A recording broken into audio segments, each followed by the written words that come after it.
Daddy's home.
Isn't he Mexican? Colombian. He calls himself American. What is this? Anchor Baby. And in this corner, it's the American Anchor Baby. Daddy's home. That's an offensive term. People find that hurtful. You mean it's not politically correct? Excuse me. I'll use the word anchor baby. You know, he's an anchor baby in Canada. Tell him we still rolling with Trump, too. Anchor baby, the whole thing sounds horrific. You're just making it sound like immigrants are these horrific, greedy people. Ustedes pueden aceptar mi negocio o aceptar las consecuencias. Plata o plomo. So you would be considered white, in my opinion. You the blackest one in this room. I think so. And what happened was his mama got pregnant on the other side of the border. And then a few hours before, just before it was time for him to pop out, she jumped across the border and let him fall on American soil. So he became the anchor baby. You don't call him the anchor baby for nothing. Amazing. We like this anchor baby, right?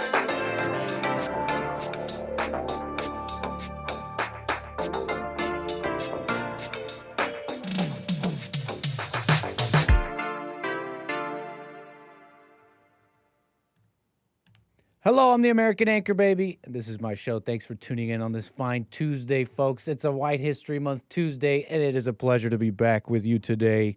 We got a bit of a show for you. They're racially profiling on White History Month, and the judge is blocking it. And it seems like the whole country, or at least a large amount of people in this country, just like openly, willingly be ignorant, bending over backwards to do anything but say Mexicans are brown sometimes. We really do live. The mind really is so warpable that you have to watch it yourself and do the work yourself. Because if you start trusting the experts, the news, the media, and all these, some of the people that you look up to, you will be led down. You might be led down a path of pure insanity. And I want to describe one of those. I described some of this. So we'll get into it. Look, ICE is not allowed to deport now because you're not allowed to look for the people speaking Spanish or speaking English with a bad accent. That's what they're saying. And we're living in an insane old world, right? So you got to watch your own mind and you got to watch it yourself. Look, it all makes sense. Racial profiling and a number of things happening. I learned a new word today. It's called wall-eyed. You know what wall-eyed means? We'll have to get into it. Look, we'll have to get into it. Should wall-eyed people be in the government? I don't know. We'll have to talk about it freely and openly here on YouTube. With all of my lovely viewers, how you doing, YouTube? Welcome to the show. Thanks for being here. Thanks for watching over there on rumble.com/American Anchor Baby. My lovely viewers on Rumble. They're silent, but many. You know, they're silent, but they grow. And they're getting bigger and bigger. And they're stretching their legs over there on Rumble. Lovely members, too. We have members, super chatters, and all that to get to. We also have calls to get to. If you want to call in, you got something to say, 888-775-3773. Hey, yo. Appreciate you being here, Cloud. Walking. Double. Him. How you doing, everybody? We'll get to everybody. What else was I saying here? 888-775-3773. You got something you want to say, something on your mind. You could definitely call in and speak with the anchor baby. But what else here? How you doing, Brandon? CLC over there on Rumble. Thank you, Linya and Chin. Kevin, how you doing? It's just thing. Jep, Matthew, Lord Bibby. Thanks for being a good mon. Putting that number in the chat. Don't be rude. Jump on in and say hello. You're seeing the chat. You see everybody. And you come in every day and you're not going to say hello. Don't be rude. Click the like button. Don't be rude. Show that you were trained at least somewhat, you know? And so that you have some sort of training, something here that tells us you're a citizen, you're an individual, thinks, has opinions. Click the like button, say hello in the chat, leave a little comment, tell me what you like, tell me what you don't like.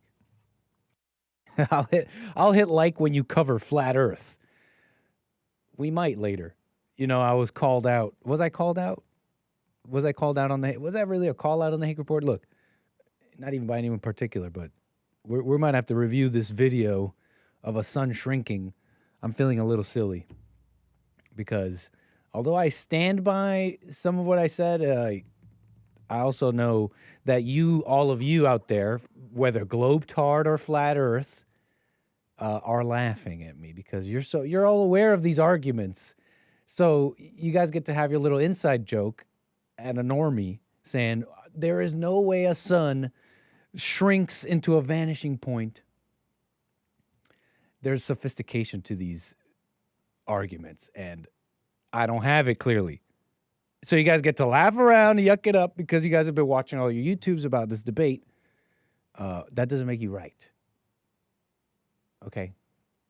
I may be unsophisticated, but that doesn't make you right. Well, we might get into it. And you might click the like button. Appreciate that, sir. 11 likes in 15 seconds. Can you make that? Hey, Saint, can you wait? Can you make that? No, 11's good. 11's good. Click the like button an odd number amount of times. If you're going to click the like button multiple times, make sure it's an odd number. Okay? If you click the like button an even number of times, you hate the anchor baby. You don't even pretend to love the anchor baby. Just saying. So buymeacoffee.com/anchorbaby and YouTube super chats. We'll get to all of you here. There's a story here that was this is actually from this past Friday. But I hadn't seen it mentioned. And I had it saved. I meant to get to it. And it's about racial profiling in Los Angeles.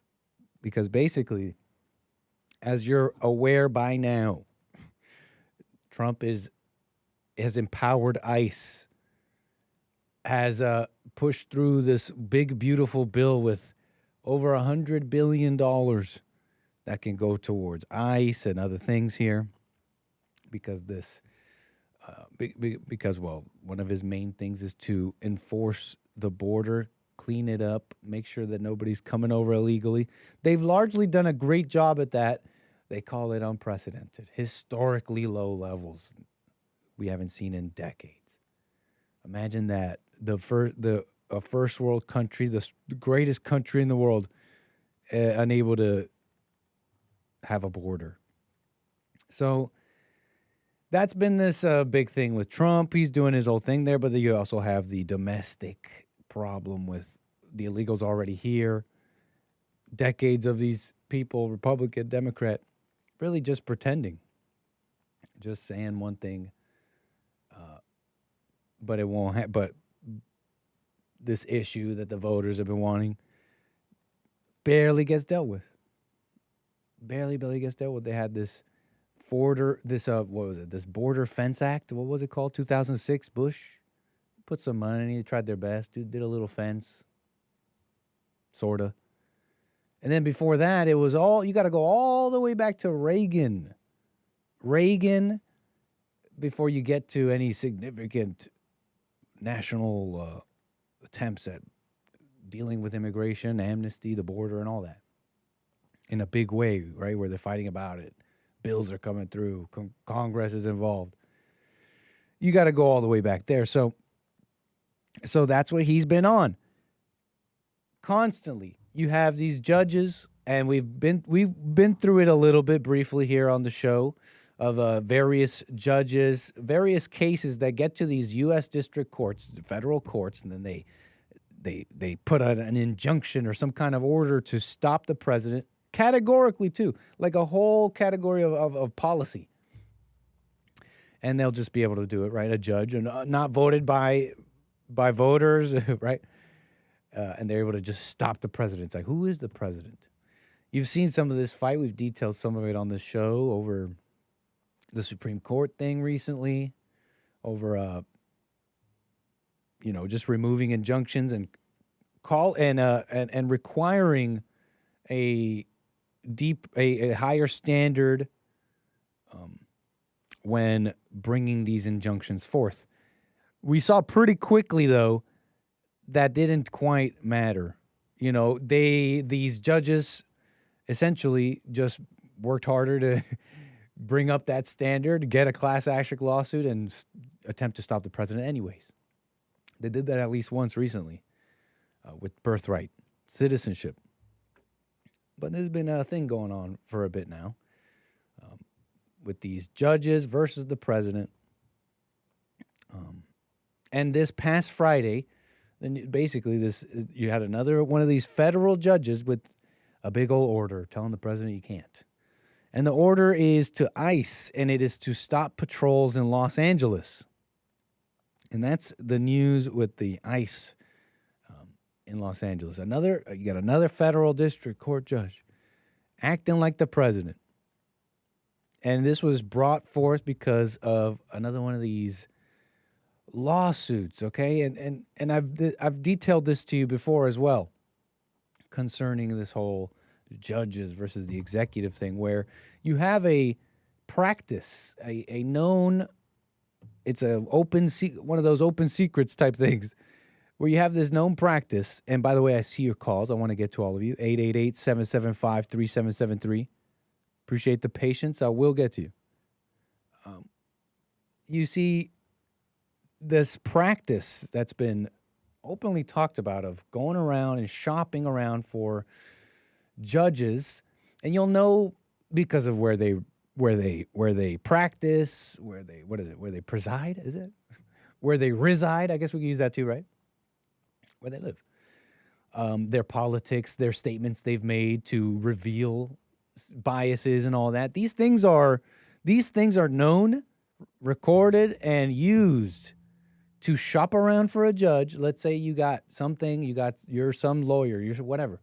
Again, you can hire a lawyer. You could bring together the crack team you need to go against the president. The point is that this happens in American politics, and all you need is to shop. All you need is to put together a case, shop around for the right federal judge, and you can block full executive orders, categorically block the president, and only temporarily. A lot of these people know it's temporary. We've been through this as well. This other detail as well. I mean, they constantly do these temporary injunctions, and it's all built on this. You talk to, maybe you're a normal person, you can explain to them in a certain way, like, well, these judges just see that this is wrong, and so they're doing the noble thing. And when you dress it up like that, it sounds nice to anybody, right? But in reality, it's petulance and activism on its face, not in the subtext or in between the lines, because you had your process, you had all this stuff, and then they come out and say, well, we're going to do a temporary injunction anyways, just to muddy it up because we disagree. And then it goes to the Supreme Court, and they say, like they've said in the past, the past 2-3 cases that went up to them, they're like, yeah, we are saying there's nothing unlawful about this executive order. So, And so it's like they know. It's like you have to know. Some part of you must know, even if you believe it's noble, that you are just throwing a wrench in for the sake of wrenching it up, right? There's nothing, there's something quite radical about that. So, and this all came together thanks to these lawyers. They brought together these, well, a group of immigration advocates, according to USA Today, and 5 people arrested by ICE filed a lawsuit against the DHS over what it called a common systematic pattern of arresting brown people in the Los Angeles area based on their perceived race. In fact, the plaintiffs alleged that the area had come under siege by masked immigration agents, flooding street corners, bus stops, parking lots, agricultural sites, day laborer corners, and other places. I didn't know that they were doing this good of a job. Thanks, USA Today. I don't hear about this, right? So, you know, I hear the numbers maybe need to go up, deportation numbers, but the border is largely secured, and they're definitely trying to ramp up here and there. We're watching this all unfold. But I just didn't know that they were flooding street corners, bus stops, masked agents. I just didn't know they were working this hard. Thank you, USA Today. And according to USA Today, they're arresting people or forcibly detaining them for questioning after targeting them because of their skin color, because they spoke Spanish, or because they spoke English with an accent, or because of their occupation. The suit also claimed that those arrested were denied access to lawyers and held in dungeon-like facilities, and some were pressured into accepting deportation. You gotta love the language, right? You're gonna pressure you like a dirty cop has you accept a plea deal or accept guilt when you didn't do it. But you're here illegally. Like, it's not.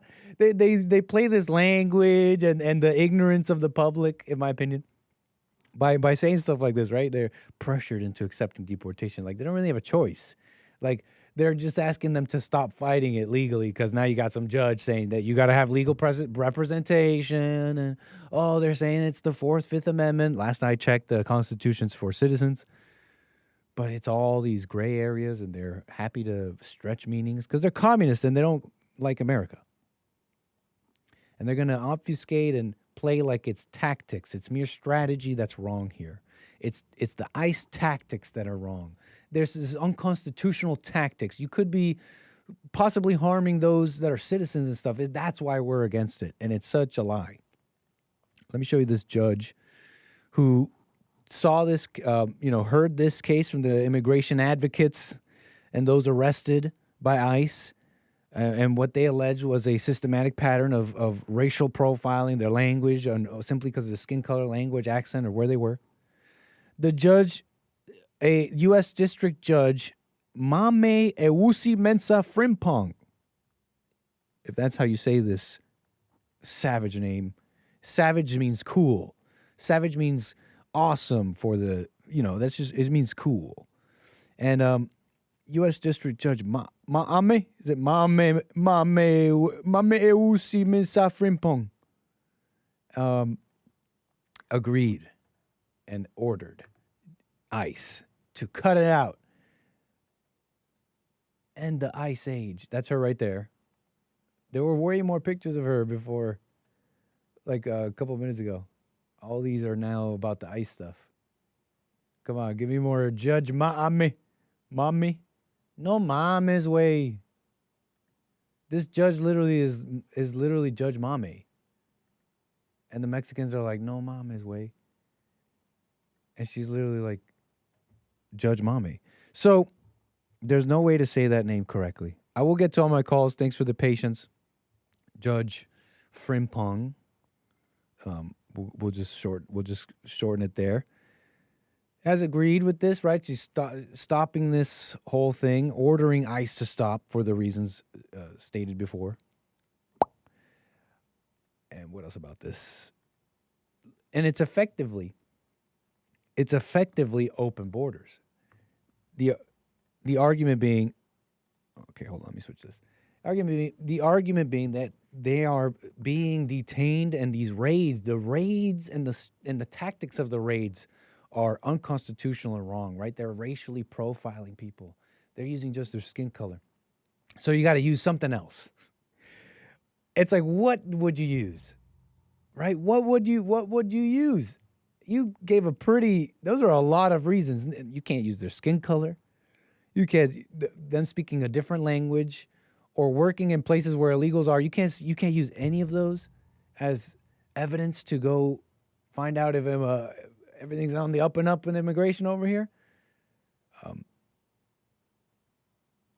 I mean, these are the determining things. These are the determining things. You mean you're telling me we can't use those things to determine who's not an American, like not English and not white? I mean, that's a pretty good place to start. Anybody who's just an honest person, okay? So this is a continuation of this notion that's been kind of spread lately, and especially with the ICE stuff and Trump. I mean, last month, Los Angeles Times, they had this article going around. Fears of racial profiling rise as Border Patrol conducts roving patrols, detains U.S. citizens. Not the U.S. citizens. And they got Brian Gavidia. They picture this individual here, and they detail some of his story of him being pushed by armed, masked men wearing vests that say Border Patrol. They pushed him up against a metal gate, demanded to know where he was born. I'm American, bro. 29-year-old Gavidia pleaded. What hospital were you born? The agent barked. I don't know, dog. You don't know what hospital you were born? Dog? East LA, bro. Anybody know where? I think people know what hospital they're born, right? Not everybody, maybe, but like I remember which one I was born in. And I was about to say, but those are some of those details you don't want to say publicly, right? Like you don't just go around telling the whole world my mother's maiden name, what hospital I was born in, and all that. So I guess I don't have to, but if you're an ICE agent detaining me, then I guess I might, if you ask me. I was going to say nicely, but even if you ask me in a mean way, I'll tell you what hospital, sir. But this guy, Gavidia, they're describing his story. There's apparently video of it, and his buddies were narrating the video saying, these guys literally based off of skin color. My homie was born here. You got to wonder, I wonder if any of these readers reading this article, the Los Angeles Times, stop to ask, what happened in this video here? What happened with Gavidia? Why is this even happening in the first place? But I guess that doesn't matter to some. They're saying that they're just afraid of the racial profiling. And I just wanted to say that that's just more lying about caring about their tactics. But more on that in a second. A little bit more in this LA Times article. Agents picking up street vendors without warrants. American citizens being grilled. Home Depot lots swept. Car washes raided. The wide-scale arrests and detainments, often in the region's largely Latino neighborhoods, how dare they, contain hallmarks of racial profiling and other due process violations. We are seeing ICE, this is a quote, we are seeing ICE come into our communities to do indiscriminate mass arrests of immigrants or people who appear to them to be immigrants, largely based on racial profiling. And the DHS actually responded to this. They didn't like this, and they had said on X, any claims that individuals have been targeted by law enforcement because of their skin color are disgusting and categorically false. That's from the DHS. You're like, hey, whoa, calm down. I'm like, calm down. We don't care about brown people. We're not racist. We're doing it on the up and up. I mean, I would want to ask the DHS then, well, then how are you determining? You know, I'm a voter. I'm an American anchor baby voter. My parents abused the laws, and so now I'm allowed to be a voter. Imagine that scam. But that being said, I'm a voter, right? I would want to know of my DHS if they come out saying, no, hey, all these claims that we're racially profiling, looking at skin color, we promise we're not doing that. I, as someone who would want ICE to deal with the illegals, for the border to be secured, birthright citizenship to end and all that, and illegals to be deported, I would then turn to my DHS and say, well, then how are you determining where to look for these illegals? Because I'd be a little concerned if you're not looking at accents, them speaking different languages, the areas where they usually are, in the industries where they usually are, and you come out and say, no, we're not profiling. I would be concerned. I'd be quite concerned personally for the safety of the Americans, that you're not discriminating and you're not profiling. Then are you even doing your job, is my question. So more on this author in this article, if just to drive this home, that not that this is proof, but just to speak on this just a little bit further on the point that, and then we'll get to calls, that all this fear of tactic, mere strategy. Oh, did you guys, ICE, did you think about picking up ICE citizens by accident? It's all BS. They don't care about the tactics, okay? And this author, this libtard author, I have to assume, writing in this article, writes, part of the reason millions of people engaged in No Kings protests across the nation over the weekend is the people's opposition to ICE tactics, which include raiding schools, workplaces, and immigration courts to arrest allegedly undocumented migrants and set them up for deportation, often without due process. How else would they know who to target for questioning unless they were looking for people who looked and sounded like they might not be American? That is just so crazy, right? I mean, how dare they look for people? How dare the ICE people, the immigration officers tasked with dealing with the border and then fixing, right, correcting the error of people that are unlawfully in America? How dare they look for those that simply look and sound like they might not be American? It's really devoid of any reason. And you got to realize just how crazy people are. The mind is, experts are. You got to realize just how blind people can be, the public, society can be, and just how crazy things can get. I mean, they're transing kids for God's sakes, folks. And it's just like, la, la, la, la, this is normal. We're just going to close our eyes. The trans thing is just like a little thing. The insanity of the American mind, or just people, is subtle. That's really where the insanity lies. It's subtle, where you could say, Nick, but don't you see it's obvious? Here are masked goons with guns stopping these people simply because of their skin color. How dare they? And it's like, you're not even hearing yourself. These are the immigration officers. You know, they should be empowered to look for non-Americans. And so they'll say, we're against the tactics, which include raiding schools, workplaces, immigration courts. These people don't care about that. They are effectively for open borders. Because, you know, what do you do when the people say, hey, we got to think about this better here when we're deporting people and all that? So, you know what I suggest? I suggest you can't go to people's homes, schools, workplaces. You can't look at their skin color if they speak a different language. So then what can you look at? It's like you can't deport them then, is what you're saying. You can't deport them is what you're saying. Effectively, you could do nothing is what you're saying. So you don't care about the nuance, the details, the tactics, America, history. You don't care about anything. You just care about, well, really, most people just care about what they were told. And they were told by some immigration advocates, some Democrat, some Republican maybe even, that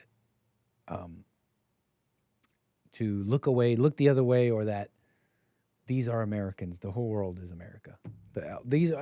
All these people are Americans. They're just all Americans. And there's something so psychotic about that, no? There's something so psychotic about immigration officers not allowed to discriminate, to see color. You know, they were saying that about cops, right? Well, I mean, these are citizens. Why are cops racially profiling the black people? We've now come to find with years of body cams. We need body cams. We need accountability. We need transparency. Yeah, we've had quite a bit of it now, and I think a large if you're on the internet, I don't know what it is. Look, if you've been paying attention even a little bit, you know that's not all true. I mean, we have video now. about the so-called just random discrimination. No, it's not random. It's not random. It's in fact justified. It's totally justified. And you do it in your life, whether you tell somebody or you don't. And if you do that in your life, you discriminate, you choose, you pick and choose where to go, where to not go, who to associate with and who to not associate with. You do that even if you tell the whole world, I associate with everyone and love everyone and I'm not a racist, I'm not a bigot. You still, even you do that, especially you. And that's fine. I don't think there's anything wrong with that. To discriminate, right? To have a discerning mind. And so they used to say that about cops. And that was crazy anyways. Like, how are cops supposed to get the criminals if they can't investigate the ones that act, seem, and look like criminals? Same thing goes here, except it has even less justification, but they're trying to just morph it, paint it all with a broad stroke, fill up the gaps, and just kind of brush it away and just say, hey, this is like BLM, guys. And it's so psychotic. Why is the DHS saying this is disgusting? No, I want that. Maybe that was some woman or something, because it's the administration that's getting some fire from this because of Tom Homan's comments saying people need to understand ICE officers and Border Patrol don't need probable cause to walk up to somebody, briefly detain them and question them based on their physical appearance. Like, that's awesome. That's freaking awesome. That should be it's all about discerning, right? And you got to give these officers the ability to discern. So you briefly detain, question, figure it all out. Okay? And that's due process right there. There's your due process. Let's figure out if you're a citizen or not. Boom. Due process, baby. So that had to have been a woman, right? Anybody saying that we are racially profiling is disgusting.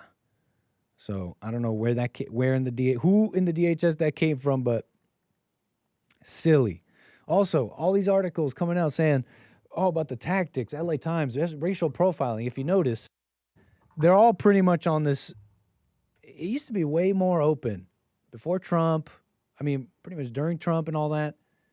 I mean, I was paying attention right then, right? But even before Trump, before paying attention to politics, I had some sense of the culture. They called it SJW. Whoa, blah, blah, blah. I'll tell you this. It seems to me like it was just,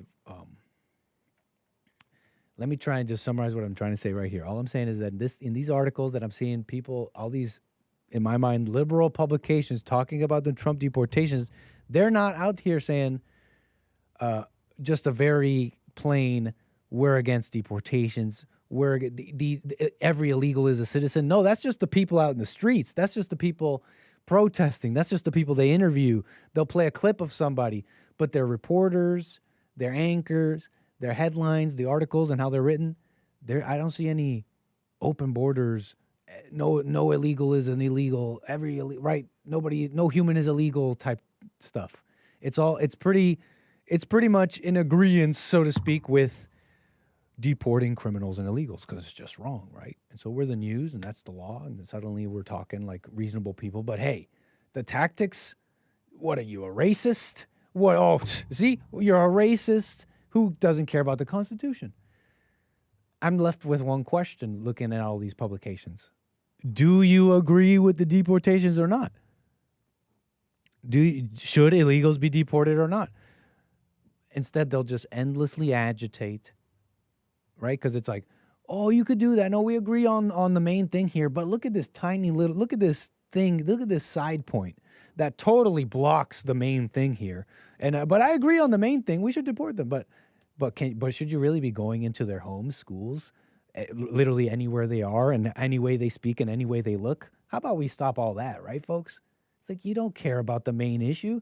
You're just here to endlessly agitate like a communist. So that's pretty much it on that. That's pretty much it on that. Judge Maame Iwaus, what's her name? Maame Ewusimi Safrimpong. Where is this woman born? What the heck is wrong with this person? And I'm saying what the heck is wrong with this person because of her rulings, not because of merely her name. nothing wrong with her name. It's just a very unique, creative, non-American sounding name. Where was she born? Judge Mom was born in Los Angeles, California. Traces her roots back to Ghana, according to FJC.gov. Her immigrant parents, father Kawaku Ewusi-Mensah, mother Theodora Ewusi-Mensah. So there you go. A Ghanaian. I'm sick of the Ghanaian food. They put way too much egg in their food, the Ghanaians. Oh, but what else about this? Look, we got to get to our calls here. 888-775-3773. Pretty much done with this. What else? I'm pretty much done with this. You know, they're banned. Quick recap. You know, they're banned questioning people solely based on their race, speaking Spanish or having an accent, being at a specific place, for example, hanging outside of Home Depot, or doing specific work, for example, landscaping. So you can't find illegals, is what you're saying. Judge, you're effectively stopping all that. And I guess I already said this too. You guys get it. It's fascinating. The even what supersedes all this, the policy, the politics, and the immigration. What I think should happen. What's the most insane thing is the mind.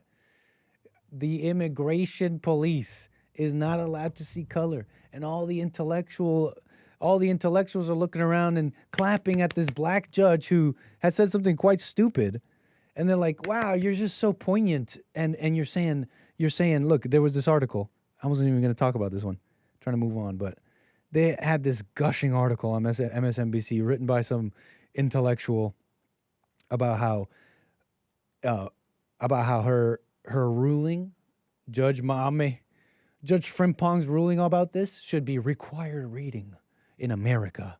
It should be required reading. And this person was gushing about how she used her eyes.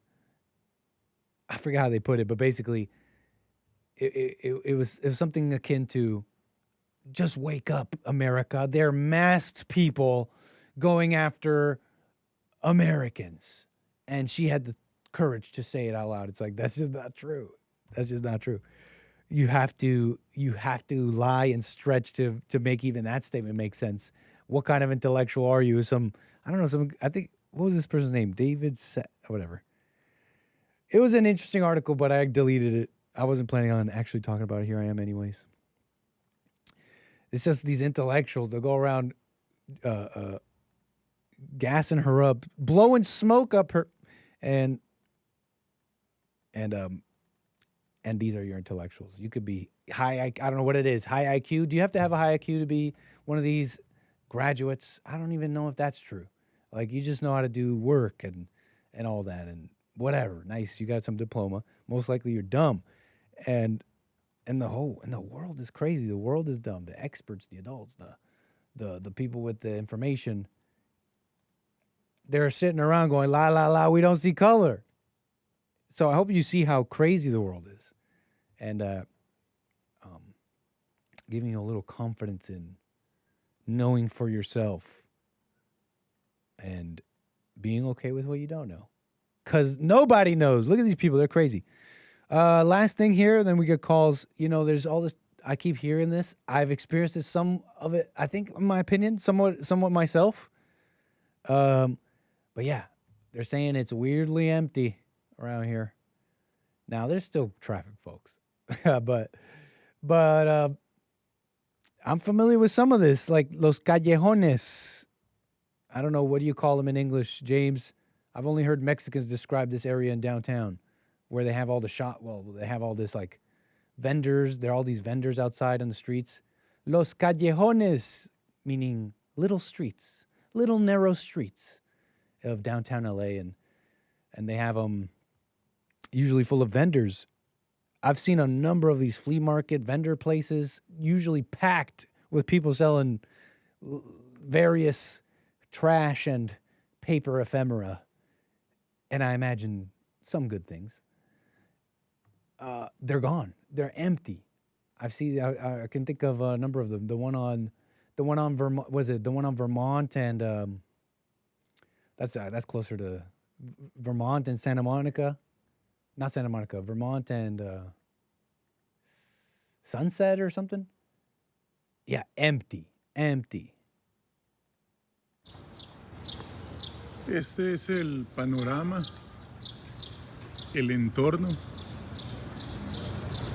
los callejones. Los callejones. What do you call them? LA people. And then we'll get to all my calls here. 888-775-3773. Appreciate the patience, big time.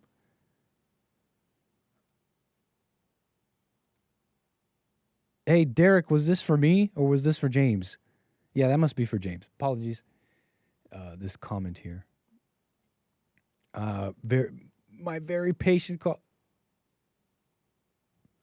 Oh, thank you, man. Appreciate that. Thank you, Derek. Appreciate that. In fact, we're going to get to calls here. But that's Los Callejones. They are empty.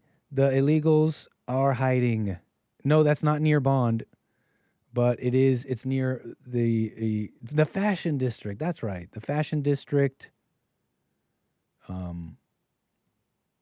Amazing. So that's pretty much it with all that. The streets are empty. And that's it, folks. That's the story with all that. The judge stopping the president again. And well, let's just see what the people got to say about it. I got a couple calls here. Let me see who's been waiting here the longest. Don't what's the word? What's the word? What's the phrase I'm looking for? When you just cry wolf, when you just tease and pretend like you're about to do something and then you don't. I see you in the chat, okay, Mr. Big Stuff. Don't just say it. How about you do it?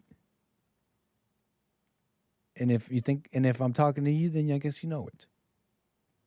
Let's get to John out of Houston, Texas. I appreciate your call, sir. You're on the air. Hey, Nick, don't call me sir. Just call me John. Hey, John. How you been, my friend? All is well, John. Nice to hear from you. How you been, my friend? Good. Hey, I'm calling about a superpowered illegal immigrant from space. A superpowered illegal? From space. He's an alien. I've never heard you crack up like this, John. This is cracking me up. You cracking yourself up is cracking me up. Well, man. Tell me about this. Because well, I think we know who we're talking about. Wait. Superpowered illegal from space. Let me think. Superpowered illegal immigrant. Superpowered illegal. Superpowered from space. Wait, who are you talking about? Who is the superpowered illegal immigrant from space around Trump? Well, it's Trump. Wait, what? Now I'm lost. What do you mean? It's Super Trump. Tell me what you mean. So Trump has posted online, or the Trump team posted a picture of him as Superman. Mm-hmm. Well, now he's being sued. They're suing him over that. No way. I'm actually familiar with the picture you're talking about. I know the movie came out. I think this is the picture in question. Trump as Superman. You're saying he's being sued. I think it's a conspiracy. They're suing him. I think they want a handout from Trump in the White House because their movies didn't do really good over internationally. I think they want some more money, but they're suing him. What would be the lawsuit for? I'm getting some information here, John. I'm getting some information here from Derek, Jesse's producer, and this is from Dexerto. And it's an article reporting the following. No, James Gunn isn't suing the White House over the Superman Trump post. The $1 billion lawsuit claim originates from a viral fake news article, and it's completely untrue. I'm just getting that now. John. It looked like this. Man. Yeah, it looks like this might be maybe an untrue story, man. Fake news. It might have been. I'm just a hater. What, you were quick to pull the trigger on this? You're saying you were quick to pull the trigger on this? On James Gunn? Down with James Gunn? Trump. Yeah. Hey, I don't blame you. Things can be a little quick in the news world. So I think we all understand. I mean, they put out these articles, and they have these articles, and they make them look really, really official, and they'll just brazenly say lies. So I understand, John. Well, no, I thought it was real because I thought somebody actually addressed it like it was real. Yeah. And so I thought, first I thought, that's a lot of money. $1 billion. Yeah. Wow. That would have been a lot of money. And for what too? It would have been over for what? A parody? Like, it's not like he wasn't selling Superman merch but it's also one of those things that it's believable enough because people do hate Trump enough that they'll just come up with any reason to like bring a lawsuit against him. Well, it happens all the time, and then in that industry, the movie industry, and that superhero stuff industry, comic book industry, the people that have the rights for the character, they always sue the people making the movies. That always happens. And then they settle.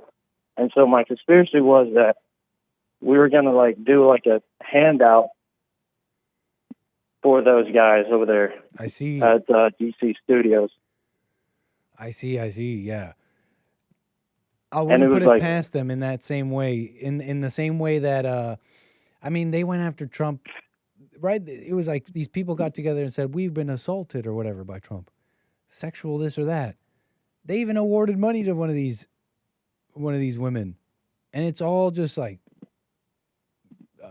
he said, she said, right? But that's the world we're living. That's kind of like the mindset of people right now. Yeah, willing to believe lies. Yeah, I know. That's what we're gonna get at the. That's how you're gonna see the fallen world. But I don't want to get too deep. But if you think about it, like there could be like good people that are at the top that have control, and like Trump. There could be like stand up people. They stood up more. They stand up more, but they don't. So we get the kind of slimy people. There doesn't seem to be many names out there, huh? That I can think because of. Like I said, that this is what happens in like people that own the rights to the comics. They always sue the people that make the movies for over petty things like this. It's a normal trend. It's a normalized trend. Yep. But I was thinking there was a conspiracy that they were going to like somehow the government was going to somehow funnel some money, or like not funnel money, but it's all a way of doing that when you think about it.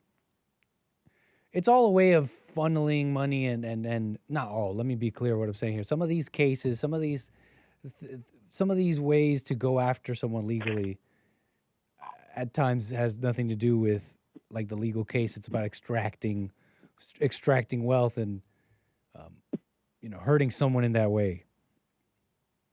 And I believe Trump posted that. Trump is friends with DC. Trump probably loves Superman, Yeah, Trump probably, he probably does, right? Superman is like a character. Well, when did Superman come around? I have to imagine what? Right, he's older than Trump. In the World Wars, sometime during the World Wars. And so Trump must have, about the same age. I have to imagine everybody loved Superman at one point, especially if He's probably about the same age as Trump. Like, when was Trump born? I forget. Donald Trump was born 1946. What? Superman was created 10 years before that, 1938. 11. Close enough. Sorry, not 10 Close years. enough. lot less than that. But what were you saying? But yeah, they just made that up because of Super Trump is right. It was made up, and he's deporting illegal immigrants, and so I guess they made that up because he's Super Trump, and they keep making him into a god or a king or a Superman or a. Well, I guess he did that himself, right? But right on, man. Hey, what else did you want to say about this? Well, like, if more people, good people, just stand up, like, there would be more successful good people. But they don't. It's in your... I see what you're saying, John. Yeah. What can you do? Just what can you change? Stand what up, can you do? be super. Instead of looking at somebody else. Can you call me again, John? Yeah. All right, Nick. Right on, man. Call me again. Yeah, see ya. 888-775-3773. I want to get back to all my callers here. Some of you want to talk Epstein. You want to talk about this. Want to talk about that. And I do want to get to all of you. Let's see here. Y'all are asking questions. I don't know about the Superman, actually. I heard he was a Jesus-like figure. I heard something like that. I heard something that he... Or was that Goku? Both of them, right? Aren't they both Christian, Jesus-like figures? What? Savior? Savior? Well, it gets deeper than that, right? Superman is an example. Right? Greatness is an example for all. Not so you sit around waiting for the greatness. It's a great... You see greatness in someone else, it can be reflected within you, even if you don't have... what planet is Superman from? Even if you don't have Krypton genetics. Okay? Even if you don't have... Sorry, I'm laughing a bit because racial supremacy overtones have just entered the chat. But even if you don't have Krypton DNA from Kryptonite, is it Kryptonite DNA? Would you have Kryptonite DNA if you're from planet Krypton? Is that also the race of people that Superman is from? Like, I just don't know. But he was apparently created in 1938. There you go. Oh, he was created by Jerry Siegel and Joe Shuster, two Jewish comic book writers, according to ChatGPT. His origin has strong... I only asked ChatGPT this simple question: is Superman Christian? And it gave me all this. Two Jewish comic book writers, his origin has strong Jewish parallels, especially the Moses story. I had no idea. This is according to ChatGPT. His parents sent him away from a doomed homeland to be raised by others and become a savior. Christian imagery over time, especially in movies and TV, Superman had been depicted with heavy Christ-like symbolism, choosing to live humbly among people despite godlike power.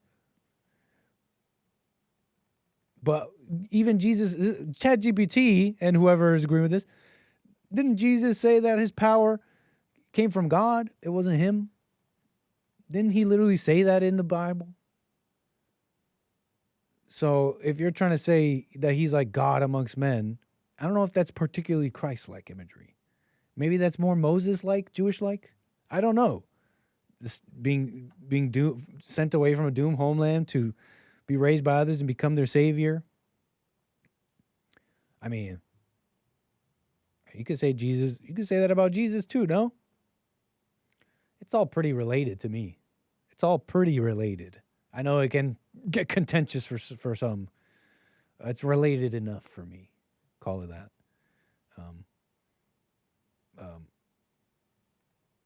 But what else about this? I got to get to more calls here. There's even a scene where Superman speaks with a priest in front of a stained glass image of Jesus. This is Man of Steel, 2013.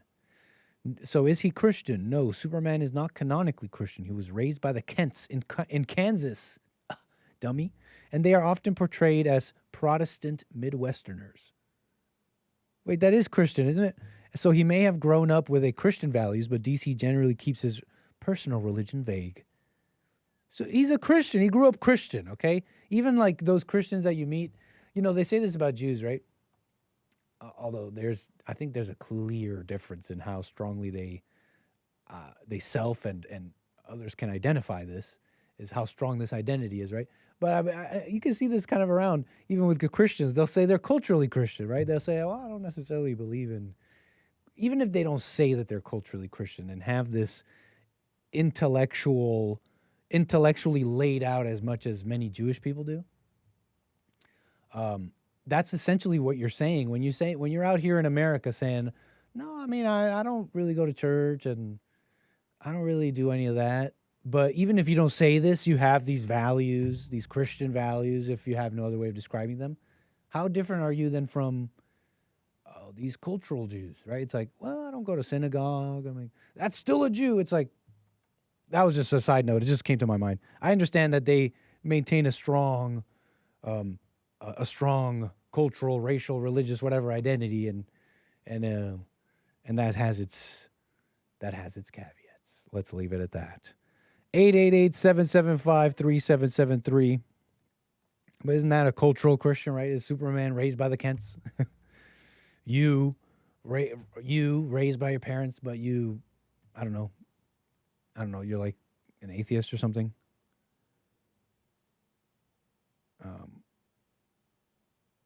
So, just kind of thinking out loud. Superman, where were we? I guess we were asking ChatGPT about Superman's Christianity. Super Moses? What happens if I type in Super Moses into Google Images? That's disappointing. I didn't get it. It's not even worth showing. It's just disappointing, folks. All right, let's see here.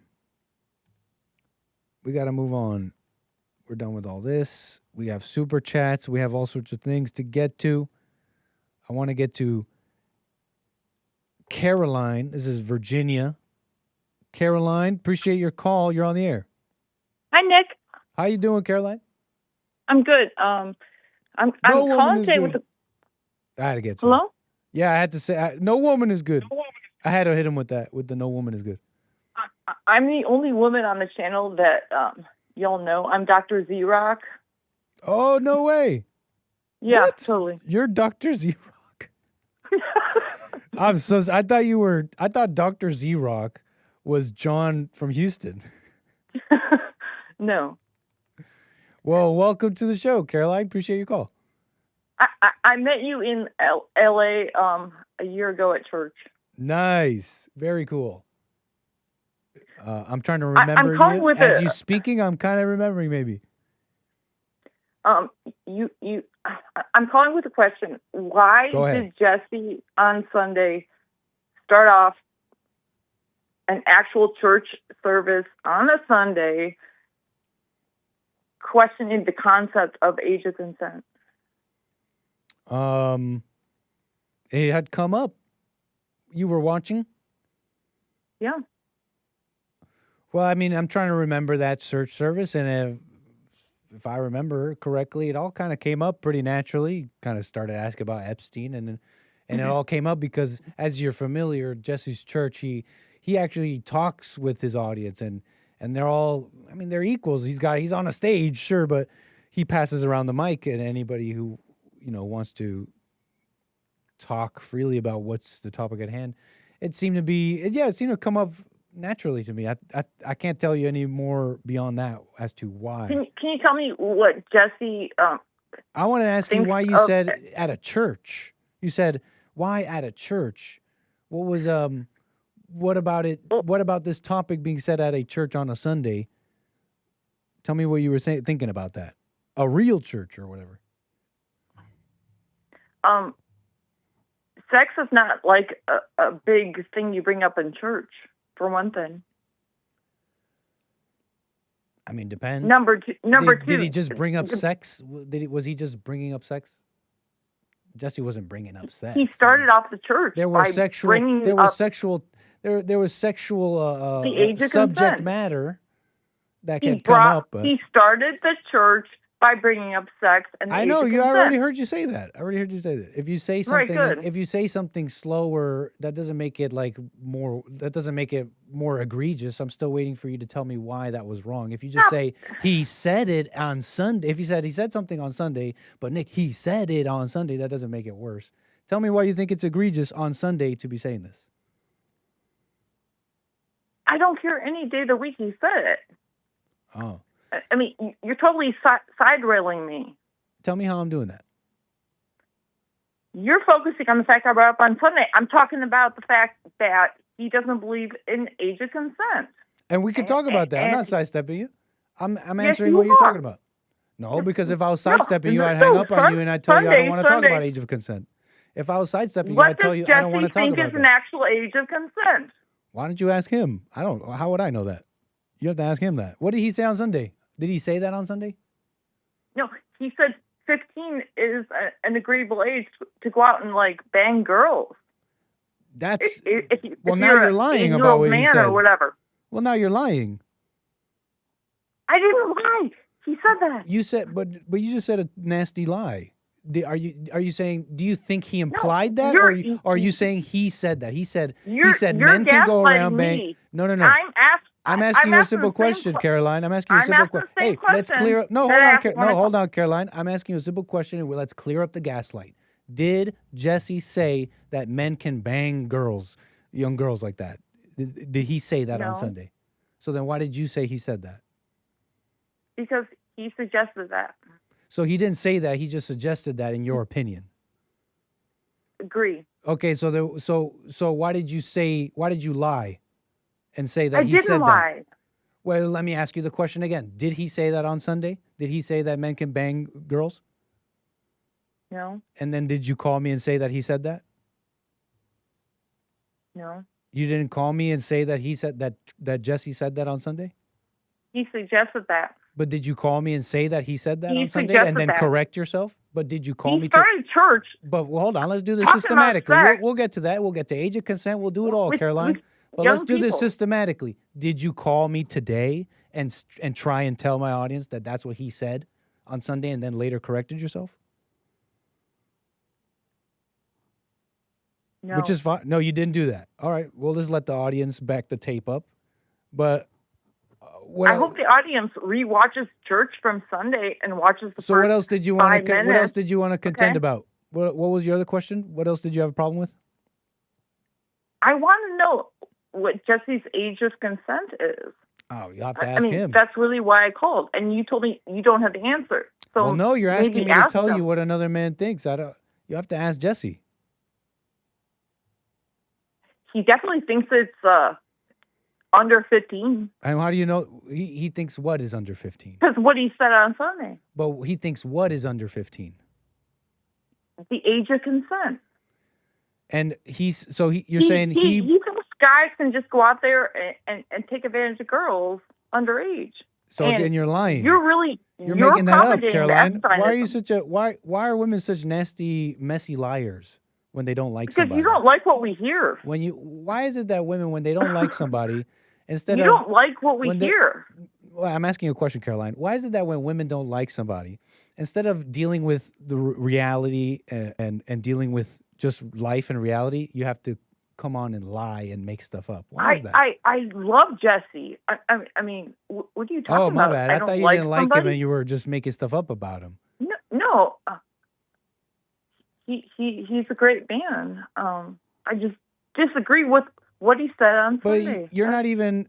You got to listen to yourself a little bit, Caroline, because it's like you said to me a moment ago, Jesse. It seems to me like he thinks that the age of consent is 15. Wait, hold on. What's wrong with that? Isn't the age of consent like you're not even clear what you're saying, Caroline? Think about what you're saying here. You're saying that you think Jesse thinks the age of consent in America is a certain age. But let's say it is. What do you think? What would you think someone is saying if they say, I believe the age of consent in California? Okay, here, let me put it like this, actually. Sorry, let me clear this up. Are you aware that the ages of consent in America range from 15 to 18? depending on the state? Are you aware of that? Yes.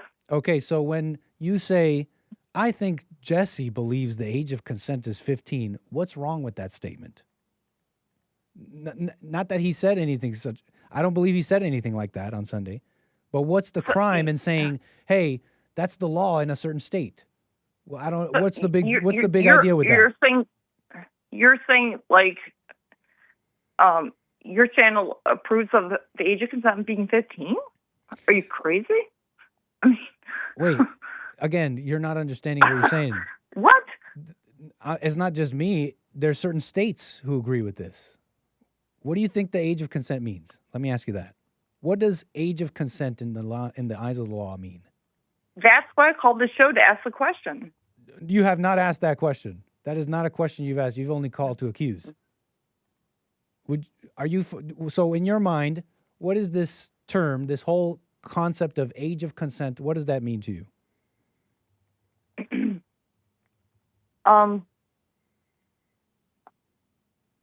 It's a good question, Nick.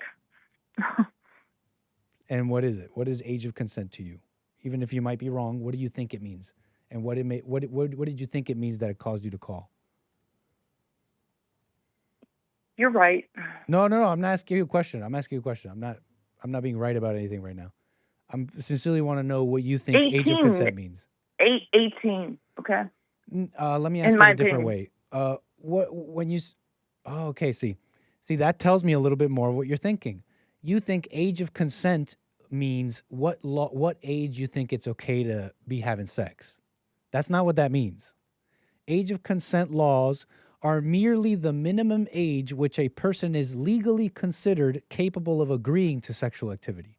Do you understand that? True.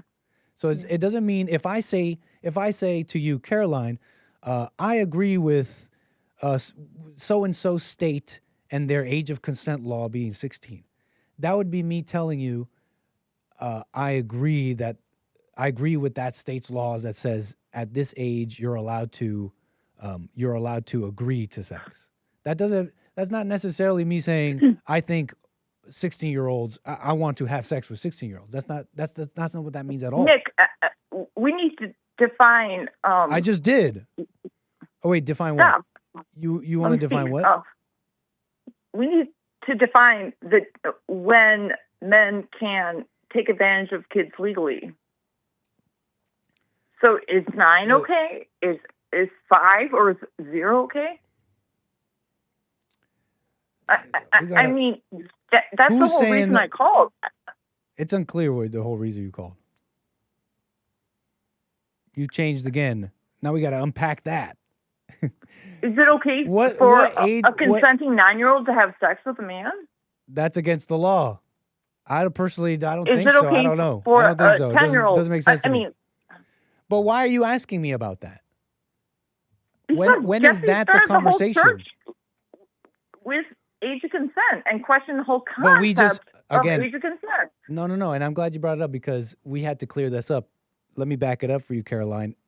Let me remind you, you were misunderstanding what that conversation even was about. Age of consent. It was a church Age of consent Age of consent has nothing to do with when you want somebody to have sex. At what age do you want to have sex with somebody? It is a legal concept. But nobody was arguing to lower or raise that prevents men from having sex. The only reason I'm having this conversation with you to this length is because I just want to make this clear to the people listening. At no point was there anyone arguing, was Jesse saying, or anybody even saying any of what you're saying, what you imagined people were saying, about anyone arguing. I didn't imagine anything. About anyone arguing to raise or lower any age of consent. Now. I'm going to just put you on hold. No one was arguing to raise or lower any age of consent. Jesse wasn't suggesting to have sex with young girls. Nobody in that, Jesse wasn't, and his staff, and we weren't suggesting that people should be allowed to or have sex with minors or young girls. And I just want to make that clear because it's kind of evil what you're doing. Unless I'm misunderstanding, Caroline, I just want to clear that up. Last thing you want to say? Last thing I want to say is it's evil if you don't like what I'm saying, but it's okay to disagree. No, I don't dislike what you're saying. I didn't say that at all. I don't dislike what you're saying. You call me evil. Yeah, Nick, it sounds I'm evil a what friend you're of the doing. show. Huh? I'm a friend of the show. You're calling me evil. You could be a friend of the show and be evil. You could be a friend of the show and do evil things and repent and I don't mean God bless you. I don't mean it I personally love you very much. or hold it against you. All right. Thank Nice. you very much, Nick. All right, call me again. All right. You have a great day. Take care, Caroline. Yeah, I don't hold it against you even in the slightest. Okay? I'm just clearing that up. But yeah, this whole 9-year-old stuff. Who's the one thinking about 9-year-olds? Who's the one thinking about all that? That's crazy. This is how women think. I'm glad that you called too, because this is how messed up women's minds are about men. They hold so much against them, and they'll never tell you. They hold a lot against them, and the men in their lives, the nice ones, the Christian ones. They hold a lot against the men in their lives, and they're not innocent. They're not innocent. Because those are evil. That's coming from an evil mind. You know, it's not even personal. You could be like, "Wow, Nick, that is coming from an evil mind," and you can still be our friend. But that's coming from an evil mind. But what do you guys think? It's okay with a 9? What about a 10-year-old? What about a 9-year-old? Nobody's even talking about anything even close to that. You're just calling in, pushed by your evil mind, to accuse Jesse and people around him. Yeah, so that's it. I want to get to my calls. I want to get back to my calls, 888-775-3773. But, you know, speaking of women, I do want to deal with this because I mentioned Candace and Nick yesterday. Candace Owens and Nick Fuentes. Kind of a mess of a show yesterday, but we're in the chair totally ready today, and I want to come back to this topic. Got 2 clips for you. And so I want to deal with it. And by deal with it, I mean just present it. It's funny. It's a delicious little moment where Nick Fuentes sparring with Candace Owens over race mixing. He calls her out. And this was after some of the footage I showed you yesterday of her giving him a lecture, telling him, hey, you're a Catholic. Why aren't you married? When I got married, I became so mature and I started growing so much and I have all these kids and I'm a mother. And you, Nick, you're only about yourself. And he's like, I don't appreciate the lecture from a woman, no less. Where does a woman get off telling me, advising me how to live my life and all that? You don't know me. And so back off, woman. I thought that was awesome. I thought that was great. I love that he said that part too. Where do you get off? Where do you get off advising, telling me how to live as a woman? I'm not even your husband. I wouldn't have added that part even, Nick. You know, telling a man what to do who's not your husband. A little bit of a caveat there. How about no man? How about telling a man what to do, etc. Anyways, move on from that. So he brings up race mixing. You know, Candace Owens is married and has children with, I believe, a Brit. Dr. Z Rock in the chat says, my mind is not evil. That was fun, Dr. Z Rock. Please call me back. Calling your callers evil is evil gaslighting. No, I didn't call you. I said your mind is evil. And if anybody in this chat says that your mind is not evil, you're a liar. And that goes for literally anybody in this chat. So don't take it. Yeah, that's just the truth. Dr. Z Rock, shout out. So where we're at, Nick Fuentes, Candace Owens. And he brings up her race mixing. It was a hilarious little moment. I found some of her commentary a little bit shocking in that not in its controversy, but just shocking in its intellectual capacity. I mean, I have to assume, I don't watch her show. I don't know much about her at all, but I've seen her speak. I've seen some clips. I've seen her around. She's like she's like well-spoken, smart black girl doing her show, speaking the truth, doing her thing. But I don't watch her show, but I'm watching this. I'm watching her ask him about this race mixing. And she seems to be totally unable to put herself in the shoes of anybody else. I don't know. Maybe someone else has seen her show more than I, and you have instances of her, Candace Owens, attempting to simulate a scenario that has not happened. You know, attempting to put herself in the shoes of someone else, attempting to, you know, just to think what it might be like to be somebody else. You know, maybe you have clips of her doing this. She seems to have a big trouble doing this in this exchange here concerning race mixing, because Nick Fuentes basically asked her, like, I mean, could you at least understand where I'm coming from? Like, me wanting my children to look like me, et cetera. Anybody who thinks like that. She's like, no, I'm not white. I don't even understand that. Candace Owens,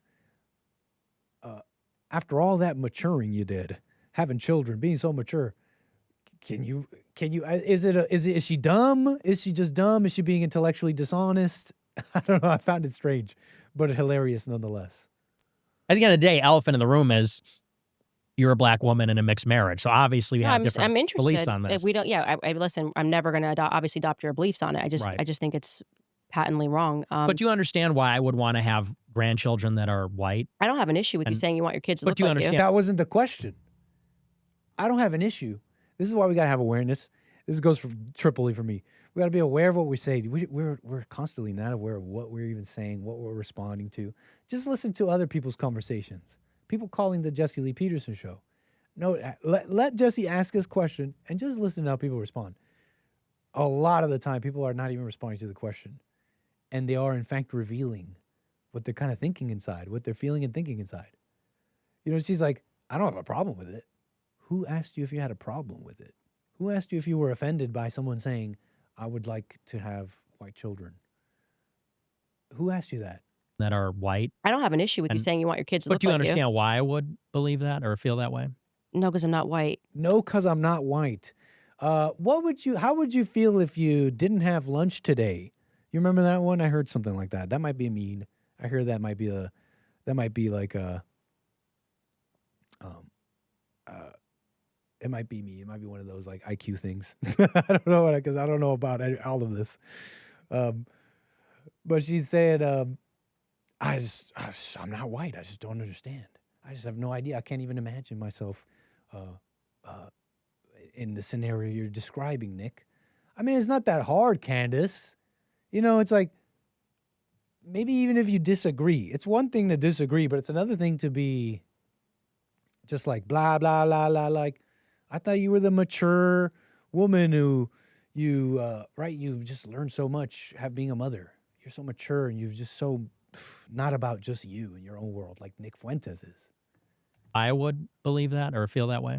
No, because I'm not white. I don't understand. What about your grandchildren being black for that matter then? Well, I'm mixed race, so I just feel like each kid comes out looking different. It's kind of incredible. So I think that when you actually have children, you realize like it's incredible how like my daughter is a little bit darker, but she looks like my husband. And then like my son's whiter, but he looks just like me. Mm-hmm. And I think that's kind of one of the exciting parts of being in a mixed race relationship.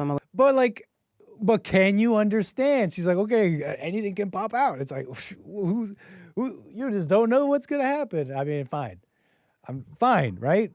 She can have what she wants. She can have what she likes. Here I am sitting. Nick Fuentes, in fact, does this too in a bit here.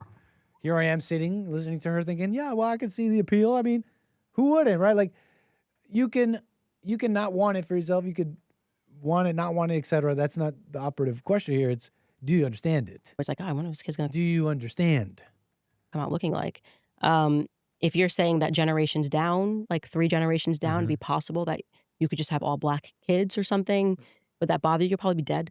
That happens, you'll probably be dead. I'm alive now, and I no. But I'm saying idea. is that that's so poignant. He's like, yeah, but I'm alive now. And then like by the time they kind of go past that pretty fast. She keeps talking here, but you know, it's like, why would you care? It's like in a couple of generations, you wouldn't even know if your race or whatever, genetics, identity, blah blah blah, ancestry got bred out. That's a very short-sighted thinking, Candace Owens. I mean, isn't she a Christian? Is Candace Owens a Christian? Didn't she say Christ is King? Is Candace Owens a Christian? Candace Owens. This just sounds like a particularly in the moment, sensual kind of point here. It's a very in the moment, fleeting in the moment way of thinking. I don't know. As a Christian supposed to think differently? This is where I'm kind of getting a little lost. Is a Christian supposed to be thinking like lasting legacy and deeper values? I just get this impression. It's like, who cares? I mean, how can it be dead? I'm not even going to notice. She's not wrong. She's not wrong. I mean, could breed it out, so to speak, you'd be dead. So I'm just answering your question. Like, it doesn't bother me at all. Yeah. No. She has not answered the question. Let me repeat. I'm just answering your question. She has not answered the question. Obviously not. I'm saying, but do you understand why I would feel that way? If I understood it, I wouldn't be in a mixed race relationship. I don't understand it. But you have no I accept empathy it. then for like, no, you can't step outside of your situation. No. I wonder, is she just dumb or just dishonest? I mean, no, I'm not. I don't need to have. How would I have empathy for it? I mean, I don't feel that way. Okay. So it's just something that we disagree on. Well, I'm saying that because I actually can understand the appeal of a mixed race relationship. I get it. I mean, I find other races attractive also. And, if I was in love with a person from another race, I would probably want to build a life with them also. But my values are not just who I'm in love with and things like that. It's also my heritage, my identity, my race. And, I like the idea. It is important to me. Damn. Ain't be thinking. I don't know how important all those things are, but this ain't gonna be thinking about it. Some of us just be going with our first feeling about it.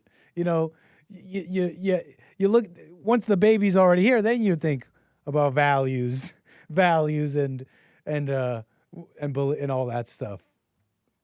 Whatever you want to say, this ain't good thinking about it. It's not just who I love, who I feel something for. Parents look a certain way, their parents look a certain way.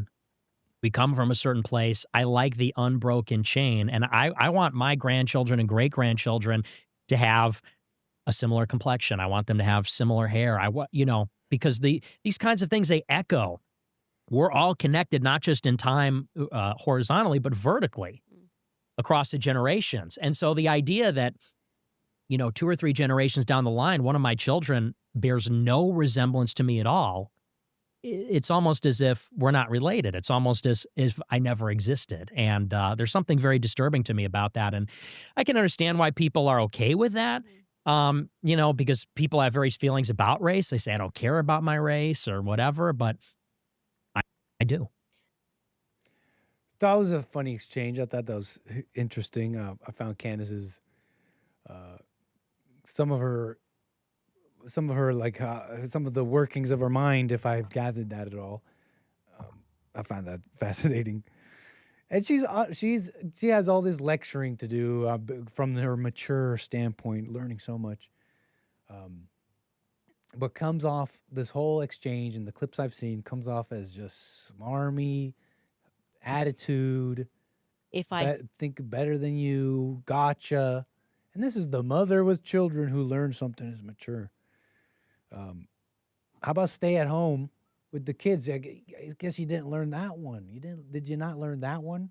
With the Bambinos, you're looking at the Bambino's eyes. Wow, look at this defenseless creature under 3 years old who needs my body to eat. Needs my body, is looking at my chest for reasons of nutrition. And you saw that, and you're like, wow, let me leave for hours. I'm kind of using an emotional argument here, but the ladies will understand. Let me leave for my career. So mature, so well, just well. The world's not about just you, Candace. You got them. Anyways, I watched so little of her, but this is already too much. I see her. I see you, Candace. And it's silly. Go home, maybe. I don't watch her show. Maybe her show's good and people enjoy it, but let's talk about being a net positive in the entire world. Candace Owens in America, maybe at the least. Imagine staying home, being an example in that way. I obey my husband. I don't bring men onto a show and give them a lecture on how to live. Anyways, I didn't even watch it, so let me move on. I want to get to my super chats and my calls. Lovely callers. Thanks for the patience. 888-775-3773. I want to get to all of you. Let's see here. In fact, we got super chats coming in from Lin Yan Chin, and these are timely. So these are timely, and I want to get to this. Lin Yan Chin, man, appreciate the support as always. With a super chat kicking it off, says, it reads, blouse and skirt, pants and ish. It's the sparkle blouse broadcast. Don't say blouse and skirt, Jamaican-born kids. Your parents will punish you. Wait. Well, how would they say it? How would a Jamaican say that? Wait, let me think. Bacon. Okay, well, let me do blouse skirt. Don't say blouse and skirt, Jamaican-born kids. Yeah, I don't think we can say that. I don't think we should attempt that in a Jamaican accent. Lin Yan Chin reads, take no care, set it all aside, for the Lord thy God has blessed us with the blouse genius. Our sparkle blouse. Can you feel the glitter of his soul? Let me know, chat. Do you feel the glitter of the soul? The sparkle blouse soul. Karmic Binding with a super chat says, apparently Trump is friends with one of the heads of WB or DC Studios. Would like to hear more on that. I mean, I know he's got a lot of friends. I'm not familiar with that. Warner Bros. Or DC. He might be Karmic Binding. I'm not familiar with that. It turns out that story might not be true, though, about him being sued over the Superman stuff.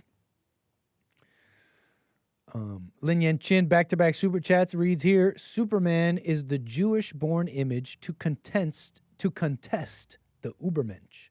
How do you not know this? Being dim as hake? It was an anti-eugenic propaganda. No, I'm not familiar with this, Lin Yan Chin. I just asked ChatGPT earlier. He gets his power from the sun. Jesus is a sun god, the 3-day resurrection at the end of the year. And Superman is a caricature of Christ, layered ID. I think identity. Interesting info there, Lin Yan Chin. I don't know. I guess I've literally never had to even think about it. Superman is American to me. Just Superman and just like classic, just American as heck. But I don't really know. I never even. That was all like old too, right? I remember what was that one game? Was it on Nintendo 64? Was it Nintendo? There was that one game. Yeah, Superman 64. I think this was like this and probably was it Man of Steel? I think I saw Man of Steel. This and Man of Steel are like the only things I ever saw that was Superman content. And this was bomb. Like you could fly around and it seemed awesome to me as a kid. I never got past this stage with the rings and you're flying around and you could shoot lasers out of your eyes. I thought it was freaking awesome. That's all I knew about Superman. Oh yeah, I did see a little bit of that Smallville. I'm familiar with some of his mythos being out of the countryside, right? And having that, the Superman curl, that one curl, and the glasses. So I'm familiar somewhat. I just didn't know that Superman is Hebrew. Superman is not real, LOL. Oh, well, thank you, Karen Williams. Let me get to my callers here. Thank you, lovely super chatters. Before I move on, thank Cheddar Bob for the very generous coffee donations. That is a lot of coffee, sir. Far too many coffees to place on this table. I think this table cannot hold that many coffees, man. Thank you so much. Appreciate that. Buymeacoffee.com/anchorbaby. And a shout out to all my viewers and members on rumble.com/AmericanAnchorBaby. Thanks for being a member, a supporter. Amazing. So what else? Let's get to more calls here. 888-775-3773. Justin out of Fullerton, California. Thanks for your call. You're on the air. Hey, thanks for taking my call. Happy Tuesday. Happy Tuesday, sir. Now, my question was, what would be the plans for you to go out and do man on the street and, connect with the people, especially since LA traffic is a lot less these days? Yep. Stay tuned. Make sure you like and subscribe. I almost don't want to say, because you don't. You just, it's better just to not say and just do. But just stay tuned for this in the next week or so. We got something awesome on my channel on American Anchor Baby. So like and subscribe. Like you said, you're clamoring for the mans on the streets, and I think I know exactly what this man on the street should be asking them, and that's what I needed to motivate me to make it happen. Yeah, I mean, if okay, I don't know what you call it, the hot dog convos you have on Fridays. If you get that back, like alternate every other Friday with that kind of VR hot dog versus like the real deal, and like that would be awesome. Like every other Friday alternate, I would think so. Like people would love to definitely get the authentic, raw, real kind of convo, you know? Yeah, man. I got a couple of good things I want to ask the public, and I really want to get out there. But I just don't want to be saying exactly when and just talking way too much ish and then not do it right. What a mess. Yeah. It's better to do and not say. But stay tuned, man. Stay tuned. I know exactly and what I would want to encourage you to ask questions that people commonly should know, kind of similar to that of like Mark Dice. You ever listen to that I'm familiar guy? with his channel. Big competitor. Careful with that. But yeah. I know, but if anything, he's definitely brave. He gets out there, wherever he's at, I think in San Diego or something, and just ask people questions that no-brainers everyone should know. Like if you ask questions that people already have that answer, that are based, and get the real kind of tap into the real type of responses that people have. Nice. I think it's more revealing when you do it like that, because people then are more that are viewing it receptive to seeing that there needs to be more of this kind of interaction, you know? That's great advice for the Anchor Baby. Ask them questions. Let's ask them questions and let them talk. I love it. That's great advice. Yeah, it's not like, what do you think about Epstein? No, it's like, who was the president of the United States that, lifted us from the wars? The wars, yeah. Or what were the ages of the accusers of Epstein? Oh, it's like 8 years old, right? It's like, we're going to find out what the people know and what they think. So I appreciate it. All right. Well, I just want to encourage you. You're doing a great job. I think your show is more relevant than ever. And I think that you should expand on different, have other people interview you and expand on things so others can gravitate to your show, because it's such a great show that has caught on, and I think it should catch on more. You know what I mean? Especially now. Agree, man. Yeah, so I just want to encourage you. Yeah, I'm going to work on that. Yeah, I'm going to make that happen, man. Great. All right. Well, I think that was some great advice in there. Thanks. Well, God definitely put you in a place, in a position, so that you can have influence. So I think that you should definitely be more genuine, less cynical, and be more open, so that you can get the responses that you might not be prepared for, but that can be revealed, so we can witness all together. You know. Fair enough. I appreciate that. All right, Justin, can you call me again? That's it. I just wanted to say that. Yeah. Call me again, sir. Thank you. All right. Bye. 888-775-3773. Duly noted. Is that like a Jim Carrey kind of thing? What am I doing there? Duly noted. Like, what am I doing there? Who is that? Anyways. Let's see here. What do we got for you? Amazing. All the women out of order. I think we're done with all that. Can we talk about them funny eyes? Just briefly. You know, I've wondered about this, and I just knew that there was a term for it.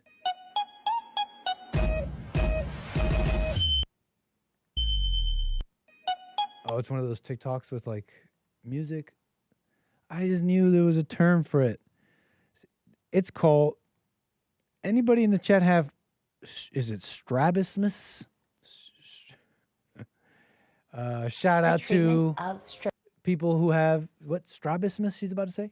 Let's talk about several different ways and how we can approach the treatment of strabismus. Strabismus. And she was cute here, right? You could be cute with strabismus. Right? This is strabismus over the years. Oh, wow. I think she corrected it there at the last scene there. Living with an eye turn is optional. Let me help you fix yours. It's also known as wall-eyed. A wall-eyed person. Now, something happens here where your eyes are funny. I think she explains here. Now, strabismus is another form of lazy eye. It's when an eye doesn't point straight. It either crosses inward or outward or up or down, actually. Most commonly are the inward one, we call that esotropia, or the outward one, which we call the exotropia. You have very, excuse me, ma'am, you have very exotropic eyes. I just wanted you to know that. Excuse me, miss.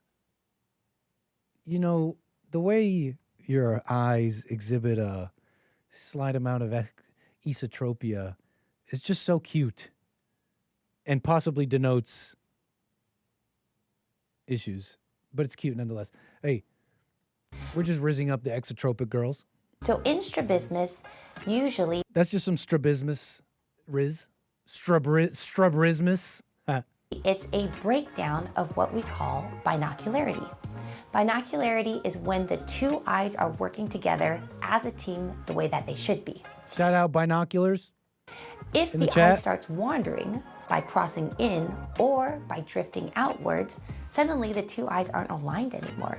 They're not really working together the way that they should be. Only when the eyes are pointed in the straight ahead position are they truly working as a team. So here are... Do you know anybody wall-eyed? Should there be wall-eyed people in the government is the question I have. I'm getting real discriminatory lately. And you know what? There's maybe some people in the government right now who are wall-eyed. But, you know, I don't know about that. It might be a little bit mean. Here, I'll tell you this. I don't know at all any medical confirmation. This is not news. These are simply images of people and the anchor babies. Conjecture. It's not even conjecture because I'm actually not even claiming, like sincerely thinking or claiming these people are wall-eyed. They just got funny faces sometimes. They just got funny looks sometimes. And it could be on the left. It could be on the right. But we have some very interesting minds in the U.S. government. And no, that's actually Davy Crockett. That would be great for White History Month. I'm thinking of Jasmine Crockett. I wonder if the last name has any connection or relation. And she's a cute lady, right? She's a cute lady. Now, where was the picture I saw of her? She looked so funny. I was like, man, she got eyes like a dolphin. Now, whatever. She got eyes like Sid from Ice Age. You know what I'm saying? I'm like, damn. She got eyes like Sid from Ice Age. You know how like animals, when they need to look at you, they don't necessarily look at you the way we're used to it, like this way. When these like longer snouted and even squirrels, they'll look at you like this. You notice that? Like their nose, their face points that way because their eye, their big beady eye is right there. And that's when they're looking at you. Do you know what I'm talking about? And they may be looking at you this way too, but it's rarer. They're usually looking that way or that way. But have you noticed that in a little animal? A horse, they'll look at you like this. Maybe kind of like Jasmine. Oh, wait, hold on. I'm just saying. Kash Patel, where there were some much better pictures here. Google Images is giving us the best pictures. There you go. What do we got here? Kash. These are normal, right? Nah, they're normal. They're normal. They're maybe only somewhat wall-eyed. Maybe like 10 to 20% wall-eyed.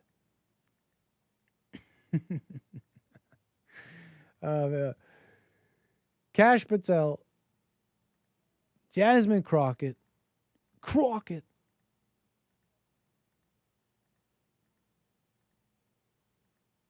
I mean, they're just really far apart, folks. And I sometimes see a tilt to them.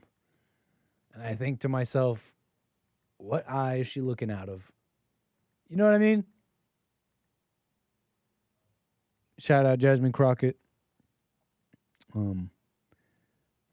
one point in America, I bet you could say, I may disagree with this or that leader, politician, man, or whatever, but he's still a great man, right?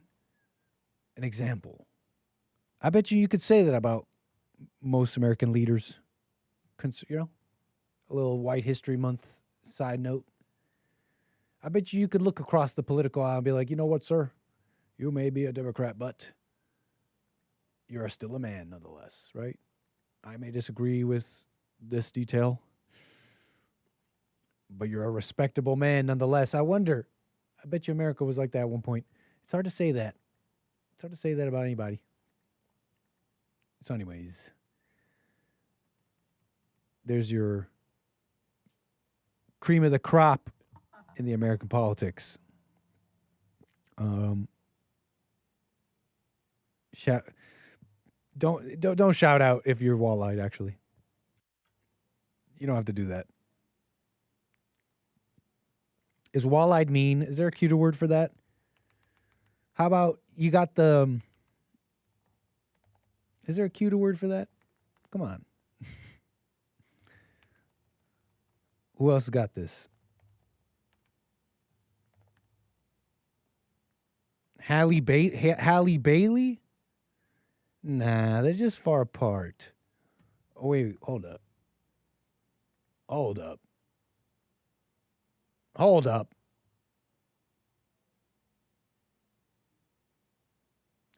She's a total cutie. Come on, guys.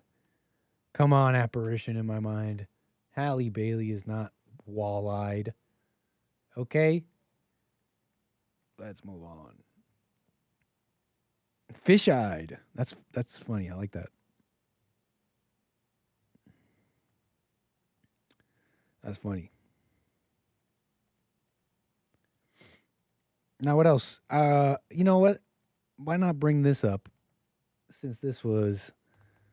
I heard this, okay? I heard that some video is going around, and I bet you I could find it. It concerns the anchor baby. And since we have a few minutes here, let's just have some fun with this one. It concerns the anchor baby and flat earth. You know, the idea is the sun is local. And the sun is shining only on some parts of the earth, essentially, like a spotlight of sorts. And it's going around this flat earth. And when it's over here, the rest of the flat disk is dark. It's nighttime. And the claim is that the sun should look like, under that setup, when the sun is setting, what it should be doing is not setting over any curve, so to speak, but just disappearing off into the distance on distance alone. It's so far you can't see it. And as it's getting so far that you can't see it, it simply looks like it simply looks a certain way. The claim is that the sun just ends up moving so far, it vanishes off into a point, and then it's gone. And then it's nighttime, right? But under such a thinking, under such a structure, this sun has not disappeared then. It's simply vanished from your eyesight, but it is still there. It's still out there in this horizon that has vanished off into a point because of distance. It is so far away you cannot make out what is between all these objects. It's all basically one point, and this point has become tiny. But the sun and the whole horizon is still all there in that point. You just need to zoom in. That's the thinking here.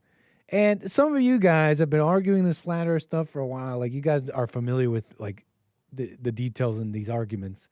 Someone can bring up like an argument and you kind of already know everything about it. So if I go around making some sort of claim like there's no video. I wonder, can I find this, Hake? Where did you play this? I bet you it's in your Hake notes, no? Hake stories? Here it is. Anchor Baby said there's no video of a sun getting smaller. False. Here you go. I heard this played on the Hake Report. I didn't watch, but what? Am I supposed to understand everything you guys are saying? I'm not familiar with all the arguments. Maybe I sounded dumb. Maybe I should have said it a certain way. And if I was a real globetard, I would have said it a certain way. But you have to know that I'm just also an amateur here. So you're making fun of somebody. You making fun of me doesn't make you right. It's okay. And so let's just watch. What? So you're telling me the sun is going to disappear here. Now, I was trying to get ready here, and I missed what James was saying, if you guys were discussing this at all. But the caption here reads, Anchor Baby said there's no video of a sun getting smaller. False. Here you go. Oh, stop, walk, and sleep. Got some funky music. Get that reggae.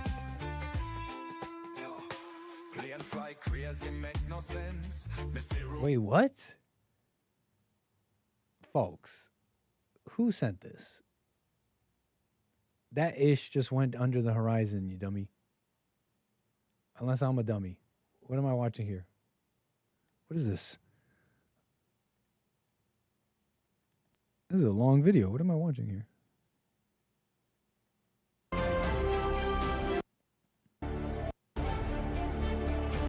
Wait, what the? Oh, it's a clip of a longer video. Look. Did Hake do this? I actually heard him say some of this, so I bet you this is what he was doing. Just showing you the video and saying, it just went under the horizon. The music convinced me. Nick gonna spend 4 years finding out the earth is round. No, I already think the earth is round. I don't know if I know it, but I'm pretty darn sure. I wish I could go back in time 30 years and argue with my teachers about flat earth. Yeah, so I'm not convinced. It doesn't look like a point disappearing. It looks like a sun going underneath the horizon. And here, I wanted to say something about that. I may not be familiar with the argument. So if I said something dumb that only uneducated globetar would say, let me just add the full caveat here of what I'm thinking in my mind, right? Because if you're telling me the sun is simply moving this way laterally and it's going far away, vanishing into a point, then I should be able to be somewhere on the earth when it's nighttime. And I should be able to zoom into the horizon so with the right tech or whatever and suddenly be in daytime. You know what I mean? Like daytime is in that horizon. No, I should be able to observe it the same way. I don't know. Maybe that's too far. I don't know if any flat earthers are arguing that. I don't want to say that. I mean, I have heard them argue that. And I think even try and show video of ships, boats in the distance. It's like, look, it disappeared on the horizon. And they zoom in. It's actually still there. I heard there's an explanation for that, but I'm thinking of those videos. And when I'm thinking about that, then the sun should be in there too, right? Isn't there technology to to be able to see that? Wouldn't you want to do that? Wouldn't you want to know? And if you saw anything but that, wouldn't that put into question you can't go to something else and be like, oh, okay, well, something else. You would have, if you can't zoom into a horizon and see the daytime and anything but that, you would have to like rethink everything you're thinking. No, if you're an honest person. Anyways. Is worried about saying something dumb to the flat earthers, LOL. Look, it's about, yeah, you can sound dumb there too. In that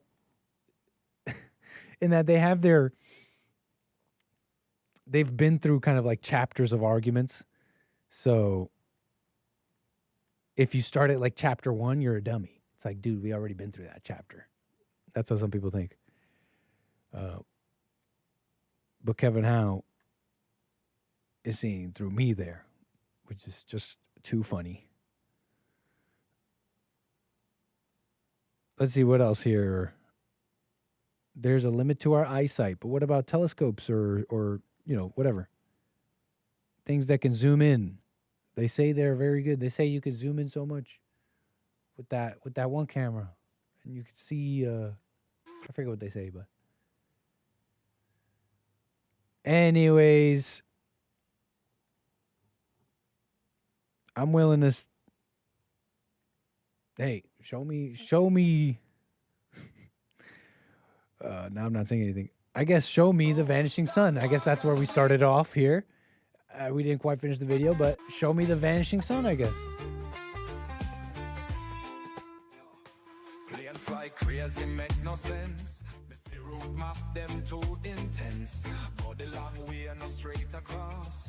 The line all the way across.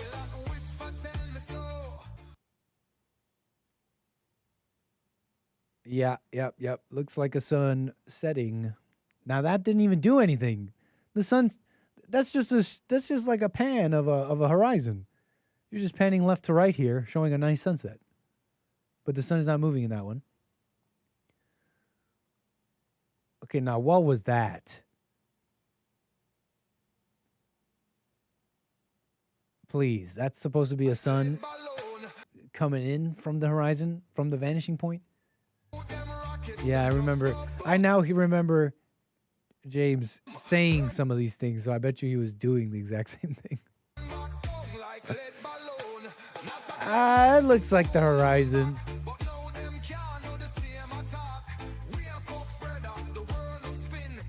True. Hold up. Oh, it's the flat earth reggae. Okay, that didn't do anything. That was not it. It was just moving away there. Like maybe. Where'd it go? Anyways. It's that flat earth reggae. Man. All right, folks, I hope you enjoyed the show. That's it from me. We done did it all.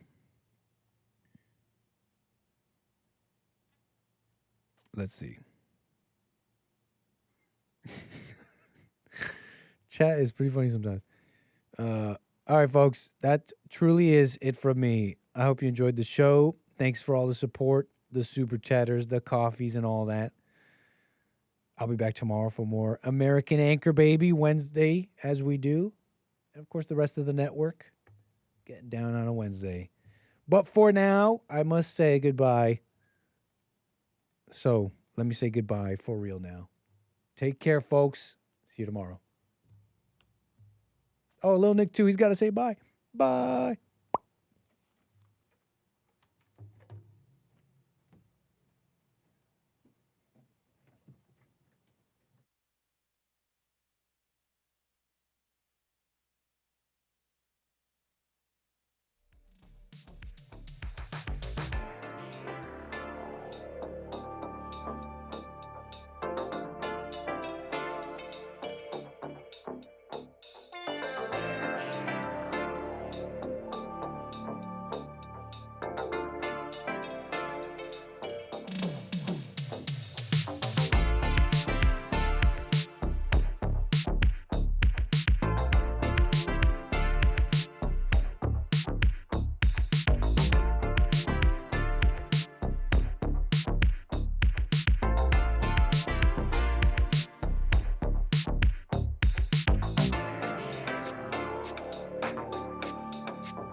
The views, information, thoughts, and opinions expressed during this show are the individual's own and do not represent the views, thoughts, and opinions of the JLP Network or Bond. Their appearance on the program does not imply an endorsement of them or any entity they represent. The material and information presented here is for general information purposes only. The JLP Network and Bond name and all forms and abbreviations are the property of its owner, and its use does not imply endorsement of or opposition to any specific organization, product, or service.